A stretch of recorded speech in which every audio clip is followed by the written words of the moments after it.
E essa nova política industrial levou uma surra, ou tentaram dar uma surra nela na mídia tradicional brasileira. Né? Estão qualificando-a ou desqualificando-a como mais do mesmo, como soluções antigas e ultrapassadas para problemas que o governo não pode resolver. O que há no país que repudia a tentativa de um governo de reorientar o crescimento industrial para a geração de emprego e renda no país? Bom, em primeiro lugar, eu reputaria isso ao atraso de quem defende uma concepção que não está dando certo para o Brasil. Nem deu certo no Brasil, nem deu certo em todos os países ocidentais, tanto que abandonaram esse receituário. Nos últimos 40 anos, nós tivemos um processo em que as ideias do liberalismo elas se tornaram dominantes. Qual foi o país que mais perdeu com isso? O Brasil. O Brasil foi o país que mais regrediu do ponto de vista de complexidade produtiva, que perdeu a capacidade de criar cadeias de desenvolvimento econômico e social. Então, o país que mais perdeu fomos exatamente nós. Mas também o Ocidente, de uma forma geral, perdeu. A ascensão da China como superpotência, em certa medida, está com o offshoring, que foi a ideia de integração que se deu a partir dos anos 80. E a China capturou isso de maneira brilhante e conseguiu uma enorme ascensão. Ou seja, todos nós que aqui estamos nesse programa podemos testemunhar a ascensão de uma superpotência num período muito curto, muito rápido. Só para se ter uma ideia, em 1980, a produção industrial brasileira era maior do que a produção chinesa e sul-coreana somadas. Hoje, a produção industrial chinesa ela é maior do que a norte-americana e europeia somadas. E ela é 25 vezes maior que a brasileira. Então, é claro que as pessoas que defendem isso talvez defendam um modelo de enorme exclusão social, de enorme concentração de renda, defendem seus interesses, mas não defendem uma agenda para o Brasil. Então, o que está acontecendo no mundo? Nós temos hoje uma enorme janela de oportunidade que vai acontecer num tempo curto. O mundo precificou as emissões de carbono. Então, a transição energética, a bioeconomia e a descarbonização estão na ordem do dia. Nós sabemos, pela ciência, em vários campos da ciência, que o tempo é não linear. Então, esse ciclo de tempo que está acontecendo agora é exatamente o que está acontecendo essa inflexão.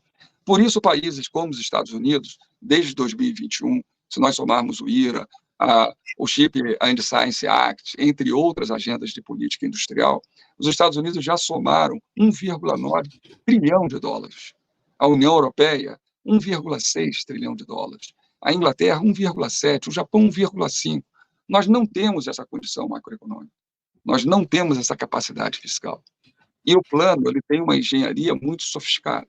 Ele é moderno, ele está estruturado naquelas 6 missões, que são muito bem orientadas, à frente a gente fala um pouco sobre elas, minha a pergunta, mas ela é muito sólida no sentido de apontar o futuro, mas com impacto fiscal, do ponto de vista adicional, nulo.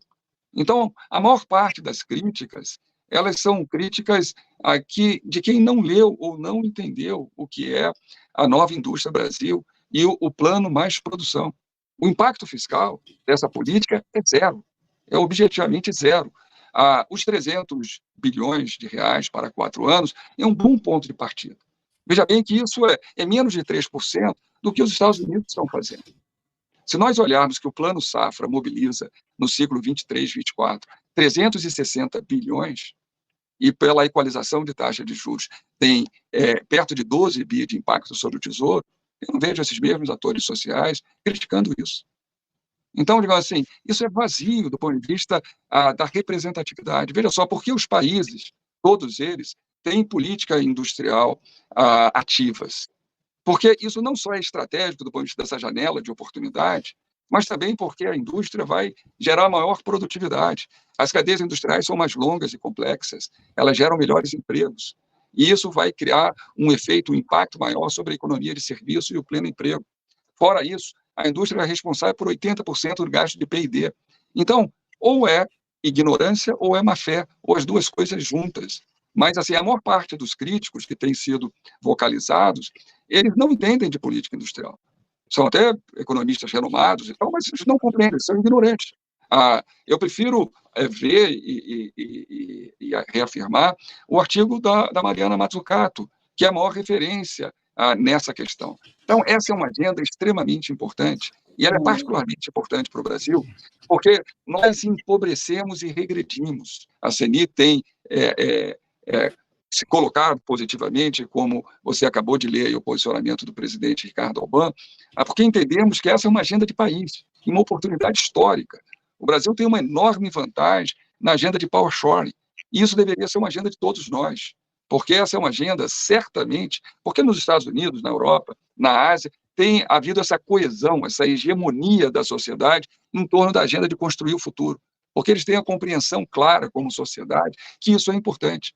Nós tivemos uma conexão nos governos dos Estados Unidos, do Obama, do Trump e agora do Biden, numa agenda contínua de desenvolvimento produtivo, dos Estados Unidos rivalizando, inclusive em geopolítica, com a China. Então, nós precisamos ter essa consciência histórica mais clara do que é um projeto de país. E, certamente, o Brasil mais produtivo e o Nova Indústria Brasil, eles são o início de um processo importante para a construção de uma agenda de desenvolvimento produtivo para o país. Mas a crítica principal, e que está em todas as mídias, analistas, jornalistas, alguns economistas, é: por que repetir aquilo que não deu certo? Nós temos 6 missões que são horizontais, eles não são setoriais, eles são bem transversais. Quando a gente fala no avanço da estruturação do complexo do agronegócio e da segurança alimentar, o Brasil tem uma enorme vantagem competitiva nessa área, e é extremamente importante.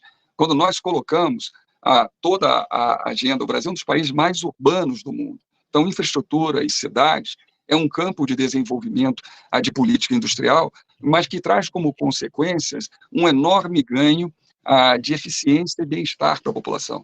O Brasil é um dos países mais urbanos do planeta. 87% da população brasileira vive em cidades. E as cidades, elas não avançaram no tempo como outras cidades no mundo. A agenda de defesa, ela é estratégica em qualquer sociedade. Toda a parte de produtividade e digitalização é também absolutamente transversal, extremamente importante. Então, essas missões que se completam com a mais importante dela, que é a transição ecológica, a descarbonização, tem um papel chave para uma vantagem competitiva brasileira, que eu já falei há pouco. Agora, se a gente quiser discutir a fundo esse ponto, e aí sem alongar muito, vamos pegar 2 períodos. A substituição de importações, do ciclo de 30 a 80. Qual é o país no mundo que mais cresceu nessas 5 décadas? O Brasil, com o desenvolvimentismo. Então, quando a gente ouve esses especialistas repetir ideias que deram errado, aonde deram errado? Opa, alô? Aonde deram? O Brasil foi o país que mais cresceu no mundo. Agora, vamos pegar os últimos 40 anos, que o Brasil se abraçou com a visão do liberalismo e esse rentismo financeiro. O que isso legou ao Brasil? Nós somos o país que mais regrediu, que mais empobreceu. O desemprego e o desalento é uma realidade no Brasil. Então, vamos fazer jornalismo, vamos aos fatos, vamos discutir a história.